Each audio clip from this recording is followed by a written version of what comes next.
The son of Hickory Hollerstrom from O.C. Smith, and our first tune this evening from my guest. I'm delighted to, well, I'm not really delighted because she was all the fault for me starting that record the wrong speed. Did you listen to it? She makes me nervous. Working with such a professional lady. It's only because I'm bigger. I'm scared of you, really. It is, of course, our very own Candy Devine. Candy, welcome. Lovely to be here, Lynda. I remember a long time ago, you gave me, I was hoking and poking around one morning looking for a question to pose to the listeners. It was about names. Who is this person really? You said, ask them who Faye Guevara is. I said, well, who is Faye Guevara? And you said, it's me, you fool. Do you think many people in Northern Ireland know? And they probably know it as a result of that. But Yeah, yes, some people do. It's amazing the number, because Donald, my husband, always calls me Faye. Yes. And it's interesting, actually, when we're in the company of people who don't know us, and he talks about Faye did this, and Faye did this, and Faye and I, and people sort of start squirming in their seats, and they look at me, they sort of give me the look that says, God, isn't she a tolerant wife, you know? Allowing him to talk about his girlfriend with such affection. Indeed. But it can be confusing. Do you know that the name of our family name, the spelling of the family name changed 3 times in 2 generations. Mm-hmm. Originally, the spelling was Guevara, as in Che Guevara. Right. And on my grandfather's birth certificate, it was, for some unknown reason, they added another R. And then on my uncle's birth certificate, it became Guivara. So it's really difficult, you know, when you're trying to trace your ancestral roots. I can remember my brother was in Spain some years ago, and I said to him, when you're over there, pick me up a family crest. Right. Well, can you imagine? Because they're which spelling to go for? That's right. Because they're all 3 are acceptable over there. I think, Candy, when I first came to DTR, I mean, I obviously had heard of you in the showbiz world long time before that, but there was a great myth running around for many years that you are an Aborigine. Well, how on earth did all that start? Well, I suppose simply because I'm the colour I am and I come from Australia, people automatically think, an Australian, you know. Coloured Australian or a black Australian, she must be an Aboriginal. Yeah. In fact, do you want to hear? Yes, I do. Have you got 2 hours? I have all the time in the world. Actually, we'll start with Mummy, because she's just very simple, cut and dried. My mother's mother came from Denmark. Her name was Ida Antoinette Hoffensed. Yeah. Mummy's father came from Ceylon, now Sri Lanka. And his name was Balalitia Leonige, right? So he went to Australia during the gold digging, the gold rush, and he was really quite an old rogue, my grandfather. Mm-hmm. He really was, one of the original. And he changed his name by deed poll because no one could pronounce his name. Funny that. Let alone spell it. Right. So he changed his name to Billy Williams. Excuse us for all Billy Williams in the province. So you have this situation of this beautiful, tall, blonde-haired, blue-eyed lady, Antoinette Hoffensed, married to Billy Williams, who was really Balalitia Leonige, and he was short and dark. And they had 1 child, my mother. And of all the beautiful romantic names they could have given her, they called her Ivy Agnes. Oh, dear. Oh, dear. And the surname Williams, of course. Yes, well, she was Ivy Agnes Williams. It's terrible, isn't it? But on Daddy's side of the family now, Daddy's father was half Filipino, half Spanish, hence the name Guevara. Mm-hmm. And his mother was a mixture of Polynesian, West Indian, and Scottish, would you believe? You really do have a mixed up background, don't you? My sister married a French Canadian, my brother married an Irish Australian, and I married my Donald. I mean, it affords no room for prejudice. And when you line us all up in the family, all our hair texture is different. Our hair colouring is sort of varying from light brown to black. Our skin tone is even different, and our eyes are different. I mean, it's all amazing. Bits and pieces coming out through the various genes and generations. I used to share a flat with some girls in Australia, and they'd say things to me like, the Spanish is coming out in you today. Were you getting darker? Oh, the Polynesian is no the, The temperament. the temperament, Right. and I used to think, what are they talking about? Mm-hmm. But the longer I live with myself, the more I can see what they meant. Right. Lovely, lovely. Where, in fact, were you born then? Born in a place called Cairns, Cairns. which is on the northeast coast of Australia. And in fact, I haven't been back there since I was 11. We left when I was 11. Mm-hmm. And my brother was up there a couple of years ago. My brother and sister went up for a funeral. In fact, Mummy's just been up there for a holiday, and they went to visit the old home. The old homestead. Yeah. Still there and everything. Yeah. My goodness. You'll get there someday, I would imagine. Yeah, soon I hope. Maybe. When you've got to work hard, get the pennies together and get away. That's the main thing. Costs a lot to go to Australia these days. It does, really. It does. And time is as That's important. right. I mean, you've got to have time to do these things. That's right. There's no point in going for a 3-week fortnight or holiday. 3 weeks, That's right. Time is the one thing, Candy, that you amaze me, because no matter what you're asked to do, you always have time. Yet you've a million things that fit it in. I mean, you get more into one day than I probably get into a week. I think it's probably because, why am I so big? I don't know. Now that I think of it, why am I so big? I've just got a very tolerant husband. I mean, he really is super. And I've got children who've grown up. They've never known anything else But this lifestyle. but a mum who's sort of dashing in and out. Right. And my house isn't always in order, but my brain is. My brain is terribly organised. Right. The brain sort of get the body into gear. And, I mean, we learn to live with dust from time. At the moment, we're restoring an old house, so it's been dust for the last 2 years. That's a difficult one. Yeah, it is when you're living with it. Mm-hmm. But You didn't exactly I live enjoy with that. it all summer now. You cleared off and left them all to their own devices. You're no mug. You just returned from a wonderful run of something you wanted to do again for a long time. I know. Yes. Nonsense. Yes. In Dublin. Nonsense, in which I played the role of a Mother Superior. I know, I saw the photographs. Do you think they were trying to tell me something? I don't know. They were really wonderful, wonderful. It's a lovely, light-hearted musical. I mean, there's nothing deep and meaningful. It was about 5 nuns who were putting on a concert, a benefit, to raise money because their cook had made some vichyssoise soup, right? They had 32 nuns in the convent, and this cook made some vichyssoise soup, and the 22 who ate it died of food poisoning. Now, the other 10 were out playing bingo. Sounds like some convent. We're out playing bingo. So, and in the interim period, Mother Superior had gone out and bought a video for the convent, see? So consequently, they ran out of money and weren't able to bury all 22 sisters. They had 4 left, and they didn't know what to do with them, so they shoved them in the freezer. Isn't it? I mean, it's awful. I can't imagine this happening in Dublin. Well, they loved it. Did they? There was no hassle No, from, no. The church brigade. you No, might they say. came out in full force, the nuns and the priests and just everyone. I mean, they loved it. There were a couple of things in the musical that might have been bordering on the risque, if you like. But there was a lovely scene in it where one of the nuns did a routine with a puppet, so that everything that was bordering on the risque was actually said by the puppet. Right. And one of the nuns was going out one night, one of the real live ones, and One of the freezer jobs. exactly. And someone said, "Did you enjoy the show?" And she said, "Oh, I loved it." And she said, "You didn't find anything offensive about it?" She said, "No, perhaps just a couple of things, but the puppet said those, and the puppet's not a real nun." Right. Lovely, lovely. Just to us on the point of wearing the habit, because we had to wear the full yes. habit. It really was very hard and hot work. There's a silent film in the production, which was made in Bunratty Folk Park. So we went up, and they gave us a couple of rooms to use as dressing rooms. We all went in, and we got into the habit. And I was trying to load my camera one morning before we went out for them to start filming. And I was having problems with it, and I walked out, and I had the full costume on, right? No, I know what's coming. I walked out, and there was a gentleman standing sort of in the other room. And I walked out, and I said, "Excuse me, do you know anything about cameras?" And he said, "Yes, do you need some help, sister?"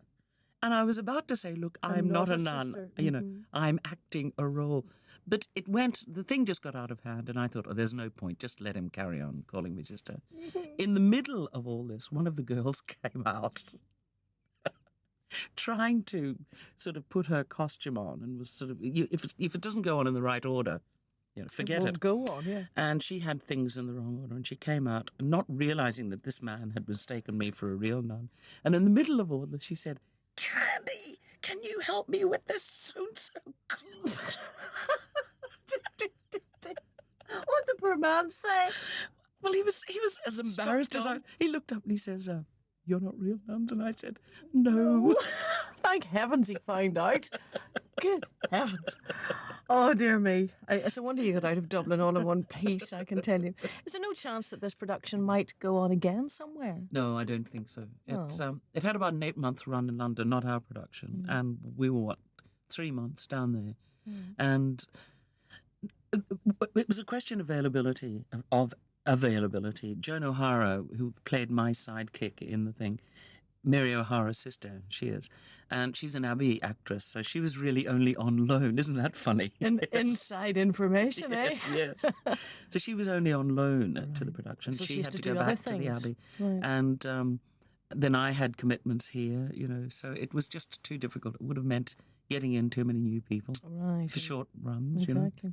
Well, you came straight back from that, of course, to announce the great news that you're going to be involved here in panto all over Christmas with pantomime. Yeah. This is my first panto, Is it, honestly? Of all the things I've done. Well, I was in Toad of Toad Hall some years ago, during the years when there was no opera Panto house. as such. And we did it at the Assembly Hall in Belfast, and it was lovely with Pitt Wilkinson, who's now dead, and John Hewitt and Maureen Thornton, a whole crowd of us. And I suppose that was the nearest thing I ever got to doing panto. That's so this will be style good of fun. theatre. Yeah. And of course, working with Jimmy. I mean, it'll be, it's a gift, isn't it? It is indeed. Well, I had the pleasure of talking to him recently. We'll come back in a moment and have a chat to you about the panto and about getting you from Cairns in Australia. How on earth she ended up in Northern Ireland, I have no idea. This is another of our favourites. We'll find out why afterwards. Only want to say. From the rock opera Jesus Christ Superstar, that is Gethsemane. Now, why did you pick that one? For obvious reasons, I know, but for obvious reasons, because I was in it, and it's the only production that I've ever been in twice. The first time we played it was at St Anne's Cathedral, and it was just a concert version in which I played Mary Magdalene. And the second time it was staged was at the Arts Theatre in Belfast. It had also been at the Lyric, by the way. But the Arts Theatre production in Belfast was interesting in that it was the first full production outside of London, because they would never release the rights for a full production because people were still going in their droves, bus loads, plane loads, whatever, to see it. That's right. I mean, it ran for years. Belfast made history on that count, and that they were given the rights for the first full. And I was cast to play Mary Magdalene. And I remember the fellow who was playing Caiaphas was an English actor, and there was a death in the family, and he had to go back to England. And during the music rehearsals while he was away, I was singing, "My bit's up there, and his bit's down there." You see? And jokingly one day I said to Roy Haybird, who was directing it, "I'd love to play Caiaphas." And he like an Egypt listened to. No, he didn't actually. But 2 days later, I broke my leg. Right? Yes, I remember. In 3 places. I mean, nothing is ordinary, my dear. 3 places. So I went off to the hospital, and I was so upset that I was going to have to drop out of the production because I love the theatre, as you know. Yeah. And so I went up and I was saying, I won't be able to be in this, and I can't play Mary Magdalene on a crutch and a leg in plaster. And he said, "Do you remember the joke you made the other day?" And I said, "What joke?" He said, "About playing Caiaphas." I said, "You wouldn't dare."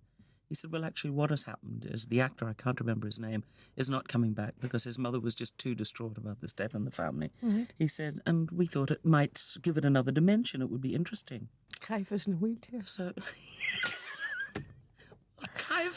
Caiaphas on it with a leg and plaster. Yeah. But when I went up to the hospital to have the plaster put on, I said to them, "Look, I'm on the stage, and I will really need, The lightest? Oh, no, not The the lightest. strongest? Yeah, the strongest plaster you can give me. So they did. I am convinced it was 3 inches thick because whenever I threw my leg forward, I honestly, talk about the law of gravity, I nearly toppled over and ended up in Australia. So one of my sons came down and helped support me on the stage. And I can remember we went on one night on Gloria's program, and she said to him, "How do you feel about working with your mother?" And the cheeky brat said, "She's some load to carry." Brilliant. Oh, dear me. How long did you do that run in the plaster?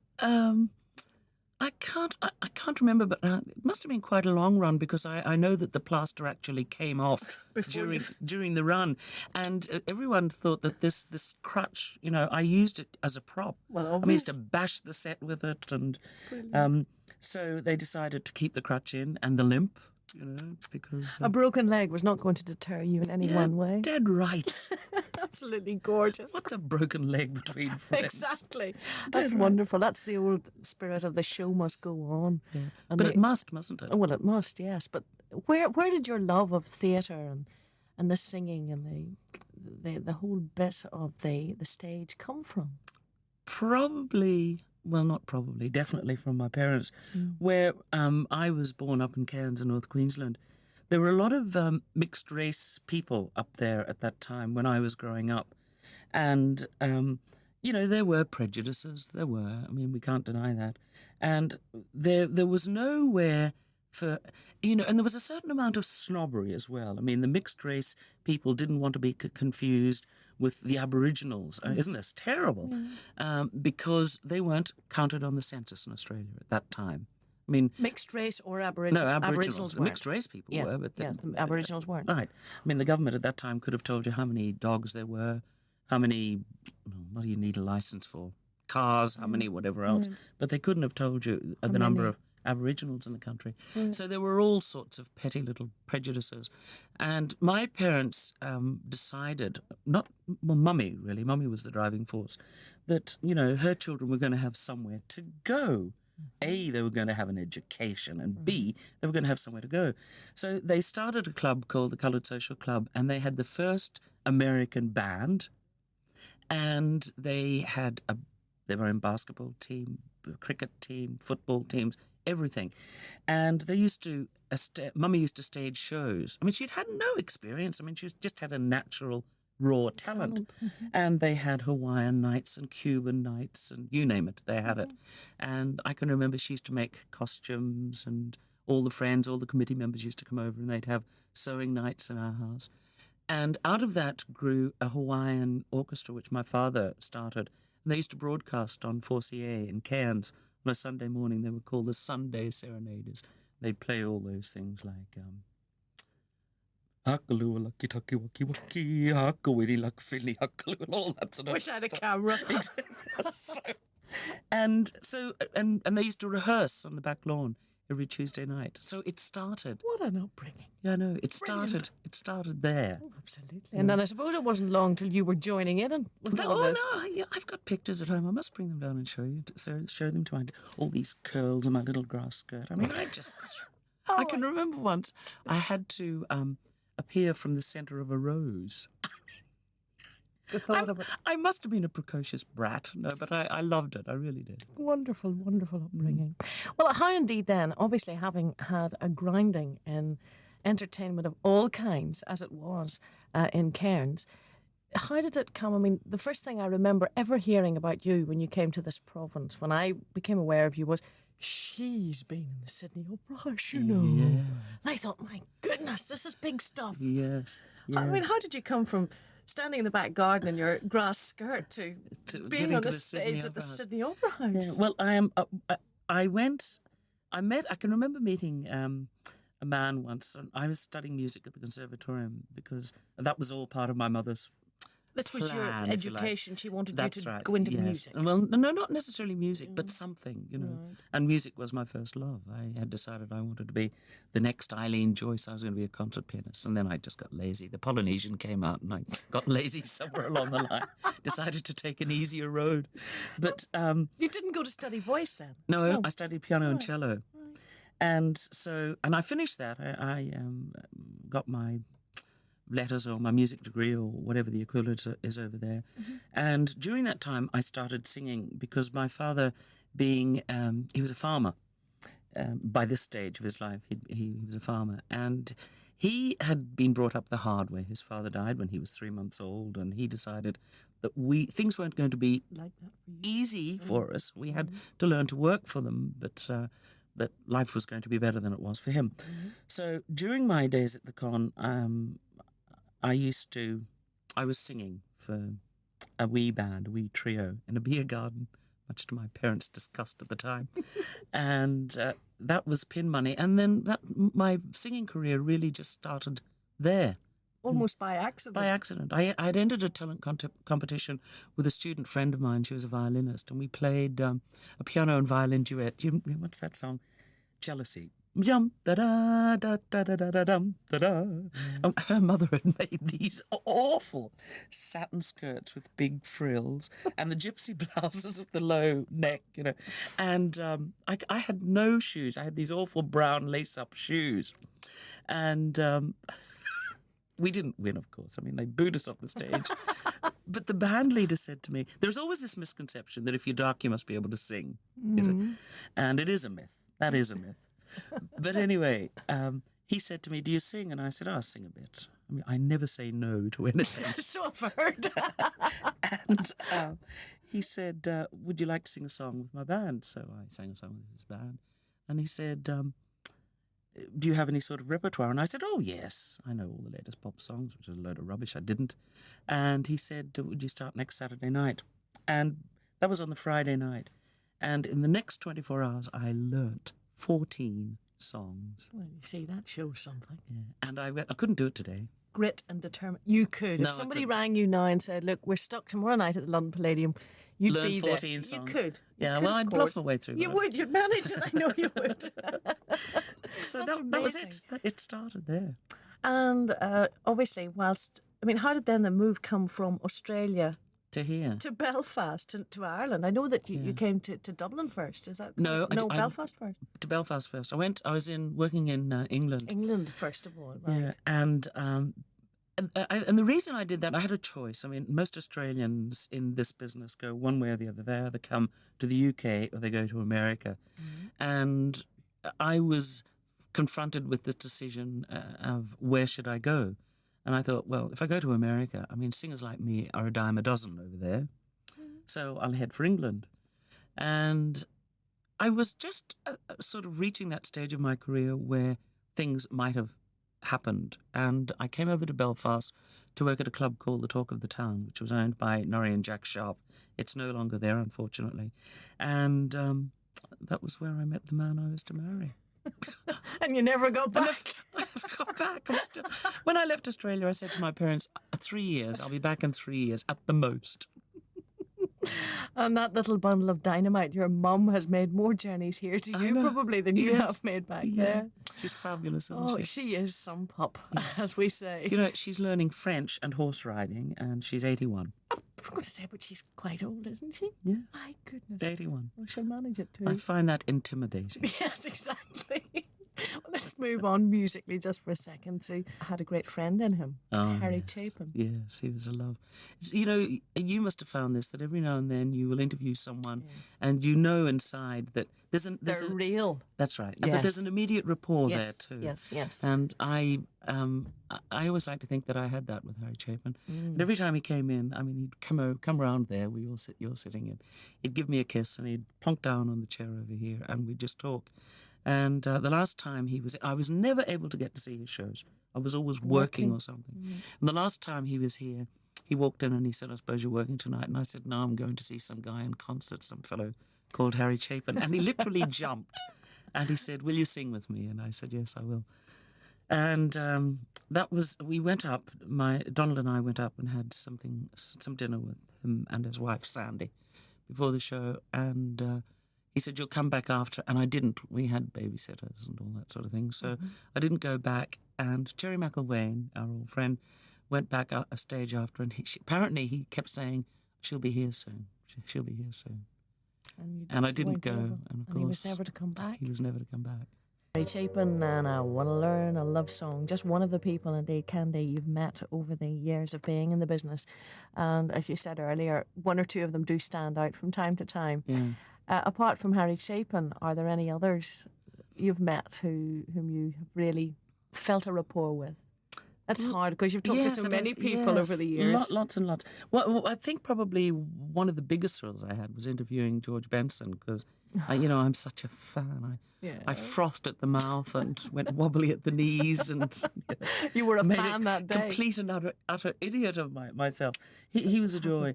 The one person I have always wanted to do a long piece with was Muhammad Ali, and I can remember one Christmas we got a number for him. The star call, I remember that at Christmas Day. It was wonderful. By devious means or foul. And what a man. And so sad when you see what's happened to him. But Dionne Warwick is another one. And I liked her because she was just herself. And I can remember years ago when I was a young singer in Australia, she'll love me for that, won't she? Right. And my manager saying to me one day, he was worried sick about her bank balance because at that time she'd just got married. And she was married to a drummer at the time. They've since been divorced. But she spent a fortune on the telephone to America, ringing her husband for hours every day. She's one of those really sentimental sort of ladies. But I can remember the day I went to interview her here when she was over appearing in the Tonic, I think it was. And there was all sorts of stuff around at the time. She wasn't talking to anybody, and she got a bad press generally. Yes, and she was a joy. She was just lovely. I mean, I walked in, we sat down, she ordered coffee. She was a treat to talk to, and not. There were no taboo questions. Whatever I asked, she was willing to talk about. Her marriages, her children, just everything. And but I can remember she was wearing the most magnificent emerald and two baguette diamonds on one hand and an enormous emerald on the other. And I said, I just love your rings. And she said, oh, you like them? She said, I bought that one for myself last birthday and I bought that one for myself the birthday before. Good to herself. She said, no one else buys me rings, so I figure I'll just have to buy them myself. No wonder the man was worried about her bank balance. Lovely. But she was one of those nice ladies that you liked. Yeah, she touched me, and I like her music as well, too. Well, let's take a little listen now to one of her tunes, indeed.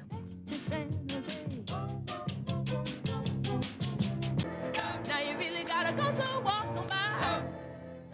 Walk On By from Dionne Warwick or Dionne Warwick. Or what did she ever she calls discover? herself Warwick, actually. Yeah. Dionne Warwick. Yes, exactly. It's very American, isn't it? Oh, yes. I don't know how to speak the English language. That's the problem. Anyway, you were talking to me before we came on air about, there's so many areas of your life and so many areas of entertainment that you've worked in over the years. Only recently we've begun to see you again on TV in all sorts of things, particularly the Sing Out series. Yes, that was great. Yes, indeed, it was a wonderful series. Did you enjoy working on that? Yes, I did, actually. I enjoy television as a working medium anyway, although it can be, you don't get the same feeling that you get when you're working live. I think it's not before as a live personal. audience is what I mean. When you're just working to that hungry eye, if you like. But I can remember the worst television. The first thing I ever sang on television was Errol Garner's Misty, or Ray Stevens did it as Look at Me. That was the very first thing. Yeah. And the first, I suppose, where was that? Australia? Local television, right. in Brisbane. The first network thing that I did in Australia was a cover version of Shirley Bassey's As Long As He Needs Me. At the time, I thought it was great, but looking back, gosh. Nothing right like the words. The worst experience I think I had was I was working in Tahiti in a place called the Puoro Plage, which in itself was an interesting place. It was one of those typical sort of Polynesian thatched buildings, which had a seating capacity for something like 900 people. Ugh. And our smallest, we were there for all over the July Fete period, June, July, August, myself and a Maori singer called Kahu Piniaha. Lovely. Thank heavens you changed your name. Yes. And We were there 7 nights a week for the 3 months over that period. And our smallest audience during that whole period was in the 700s, 800s, because Tahitians just love to go out. I mean, it was really fabulous. And I learnt to tell silly little jokes in French because there's French-speaking colony, and don't ask me to do them now. And I even managed to muster up a few words in Tahitian. Oh, goodness. But we were asked to do television when we were there, and we went into, I'll never forget, we went into this studio, and there was a camera. I mean, just one camera. Right. And we stood on a spot and sang to the camera. Brilliant. It was the most unnerving experience. My goodness. Was there a cameraman? Yeah, oh yes, there was a man. There were probably several cameramen working the camera. My goodness, my goodness. But come back, UTV, all is forgiven. Exactly. That's amazing. Well, the Sing Out was something that we enjoyed certainly watching on TV.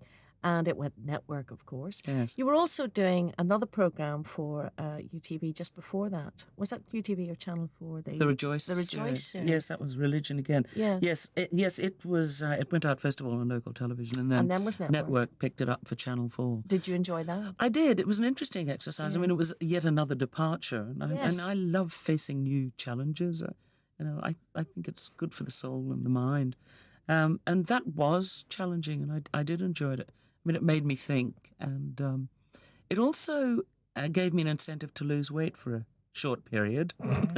Get her back on TV, quick! For a short period. And did you lose any?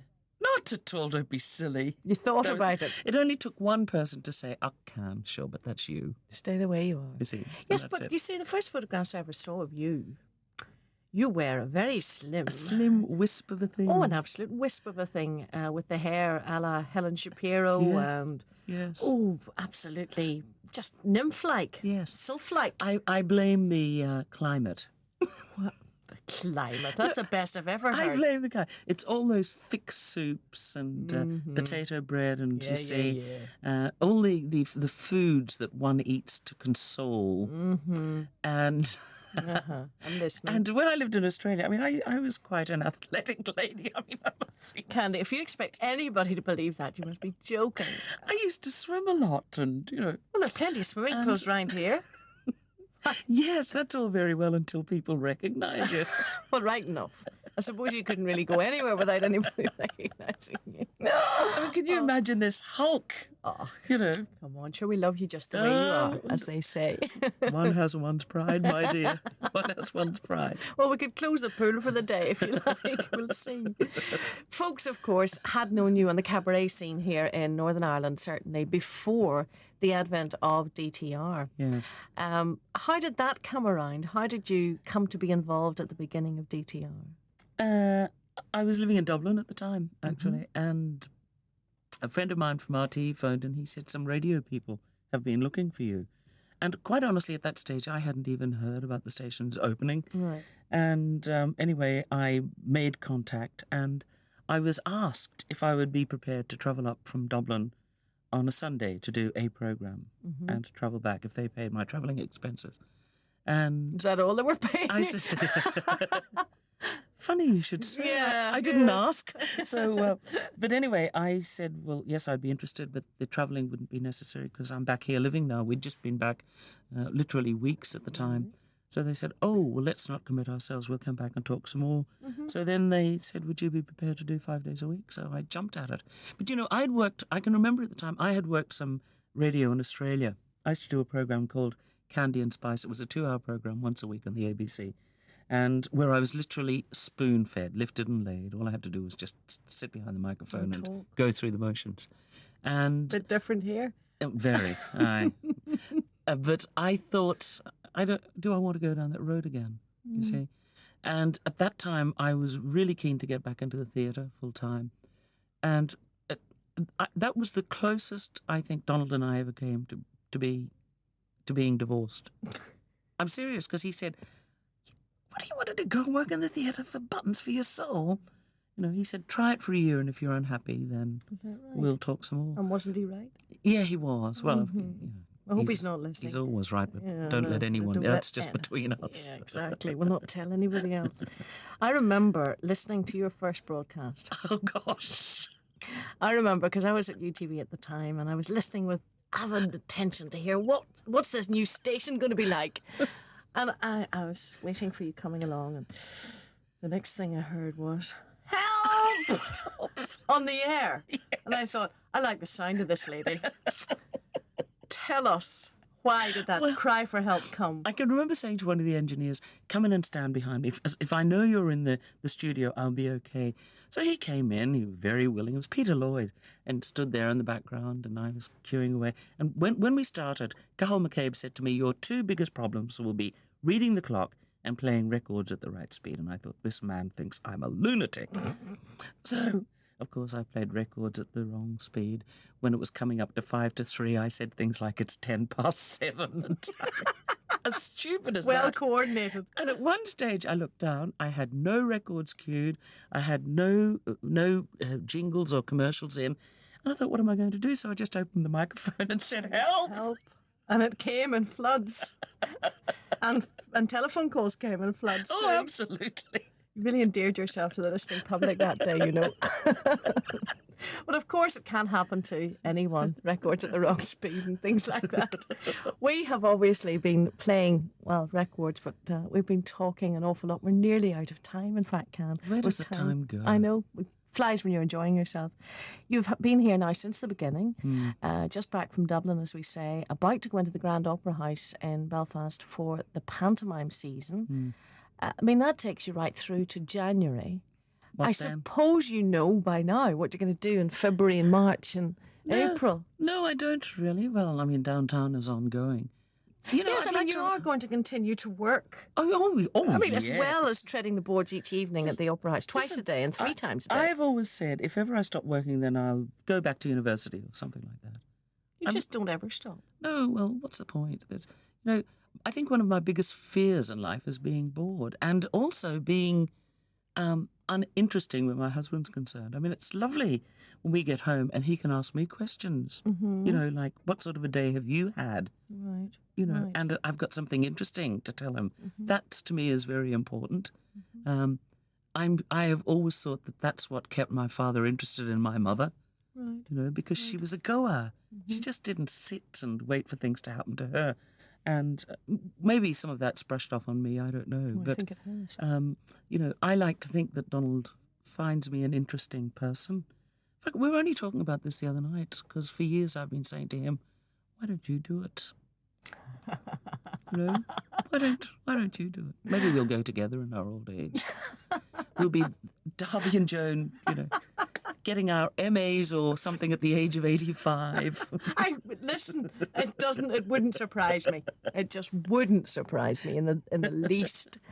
Out of all the things that you've done throughout your life, have you an ambition that has not been fulfilled? Write a book.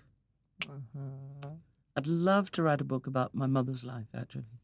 Hers has been a most fascinating life. And I think everybody has a member of the family who's had a fascinating life. I mean, there are some wonderful untold stories out there that will never get heard or written or whatever.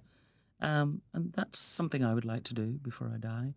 I'd also like to be in... There's a wonderful old musical called No Strings, which is about an American... Are you ready for this? Yes. Mannequin. Yes. That has always been an ambition. To be a mannequin or to do this musical? To do the musical, but I couldn't do it without the figure, you see. So that's always a burning desire. Yes, right. We'll put that one on hold for a while. I want to travel some more too. It's a big world out there. Yes, exactly. Well, you've done some of that already. I want to crack it on the head. Well, you're going to be with us, of course, on the radio from now through to Christmas. Yeah. In all sorts of guises. The one question I've had asked of me a million times during this summer is, and I don't know if you can answer it or not, Is the Dateline coming back? Yes. Oh, I'm glad. In a I can word, say with confidence yes. now, yes. Yes. That's wonderful. That'll be happening, obviously, in our new schedule. Yes, in the new schedule. Great. I'm looking forward to that too. It's good fun, isn't it? And I wonder how many wedding invitations you'll have this time. Can, thanks a million for being Thank with you, me. Lynda. It's been fun. We're leaving our listeners tonight with a lovely song from the Edwin Hawkins Singers, Oh Happy Day. You indeed have sung this on TV. On television, yeah. Many years ago. Many, many moons ago. Well, let's hope you're around to sing for many, many moons to come. Break a leg at the Old Opera House for Christmas. Thanks, Lynda. And continued success. Thank you. Never lie down. She never does. Thanks a million to Candy for being my guest tonight.